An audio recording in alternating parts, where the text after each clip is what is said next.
All right, 2-minute warning.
All right, is everybody ready?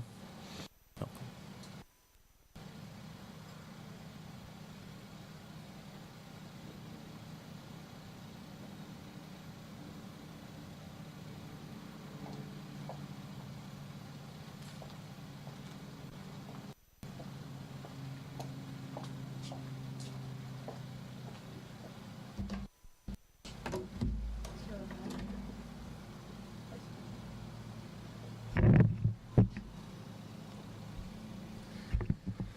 Everybody ready?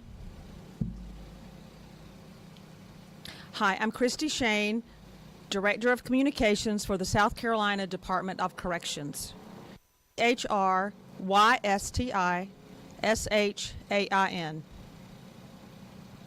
The capital punishment sentence of Marion Bowman Jr. was carried out tonight, pursuant to the order of the South Carolina Supreme Court and in accordance with state law. The execution began at 6:04 p.m. He was pronounced dead by a physician at 6:27 p.m. Bowman was sentenced to death for murder and arson in the February 16, 2001 death of 21-year-old Candy Louise Martin in Dorchester County. Her in the trunk of her and then set the car on fire. Bowman's last statement was read to witnesses by his attorney. It was lengthy and includes a poem. I have copies for you. It will also be posted on our website.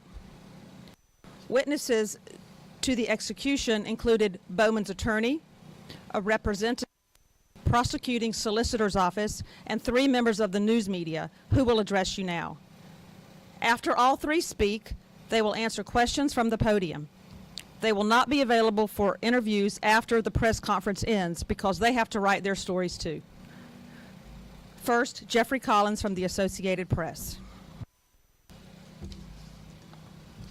The Associated Press, that's JEFFREYCOLLINS. And I'm just going to kind of walk through what I saw from starting at 6 o'clock when the curtain opened. Marion Bowman was laying out on the table. His arms were strapped down.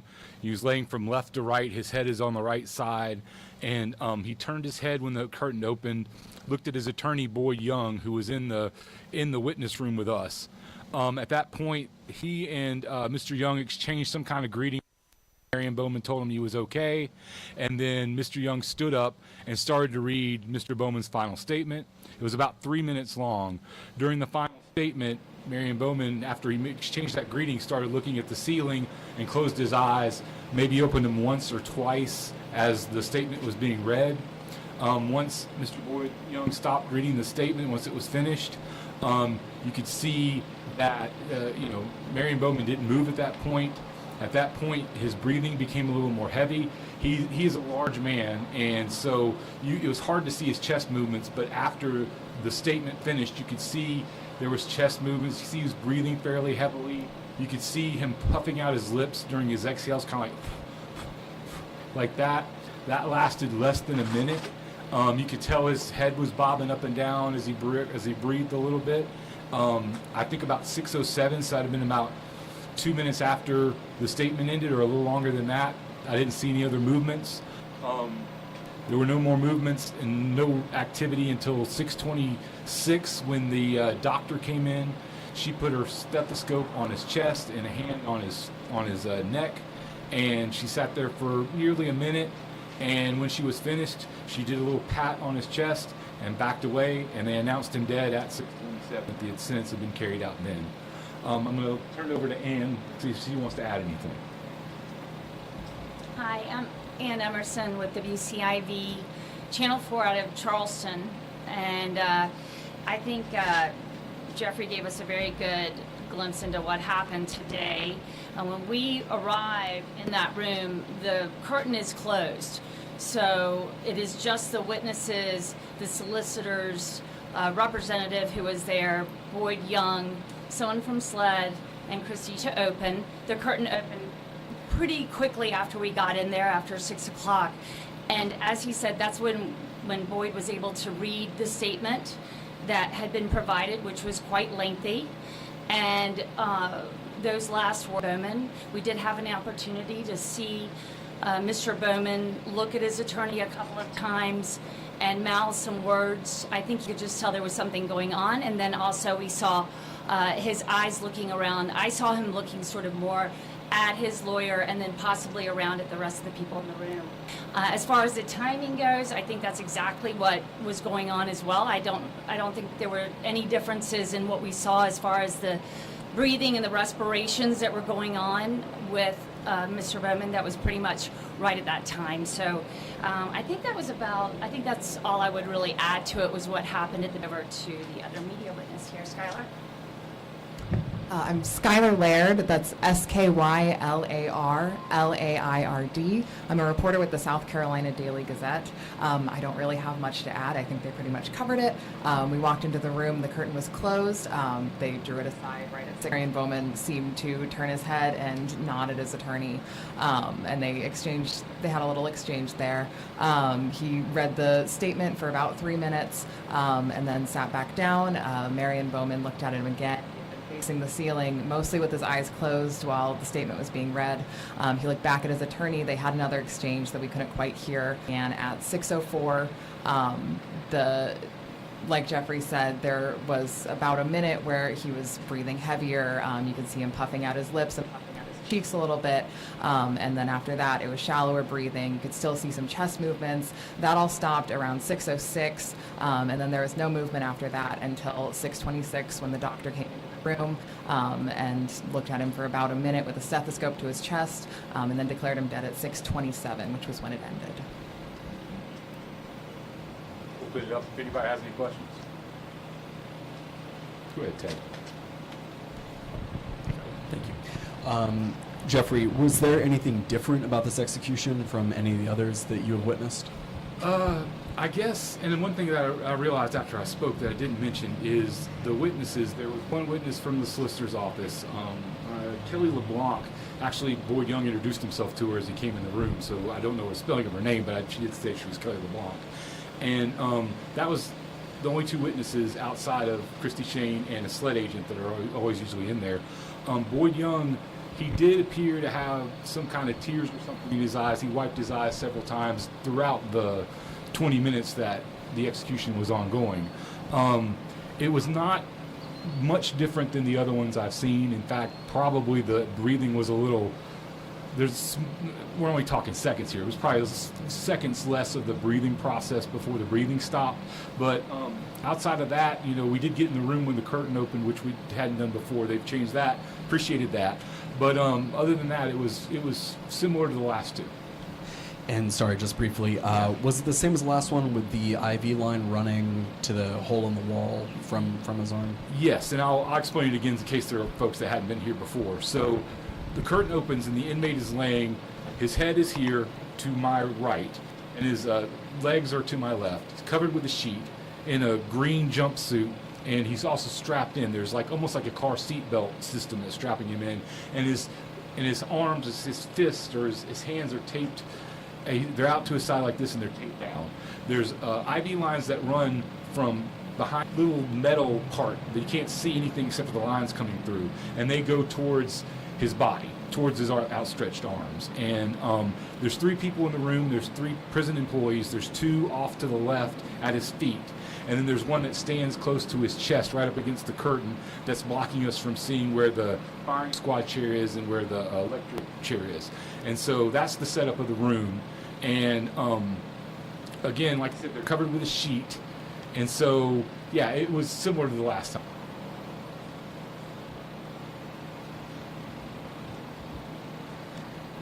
Go ahead. Oh, I forget that. Hi, you said it looked like there might have been some communication between him and his attorney. Do you have any idea what they might have said, or can you explain any more about what that was like? I think if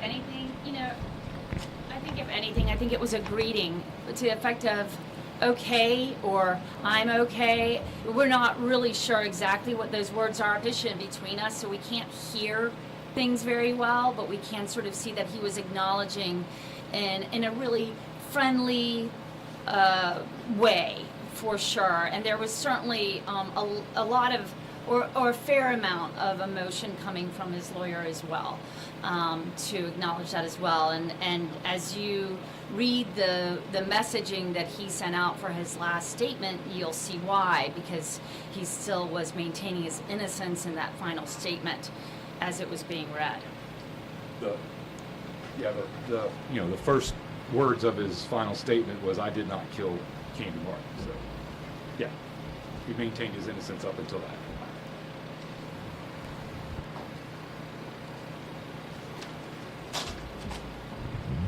Christy, this any is other a- question? Oh, I'm Yeah, sorry. this is a question for you. Did you already say his last meal? I did not. That's what I was about to do. Good question. Mr. Bowman's last meal, as requested, was fried seafood, including shrimp, fish, and oysters, chicken wings and chicken tenders, onion rings, banana pudding, German chocolate cake, cranberry juice, and pineapple juice. It was served Wednesday evening at his request. Other questions? So he hasn't eaten since Wednesday? Yeah, oh, yes, but this is his, That was his final? yes, right. I mean, yes, he's eaten since Wednesday. Other questions? The press area and building will be open, so we're asking everyone's patience and finishing your stories and honoring that so everyone can make it home safely. We'll call that 8 o'clock. The building will close. Other questions before we shut things down? Yes.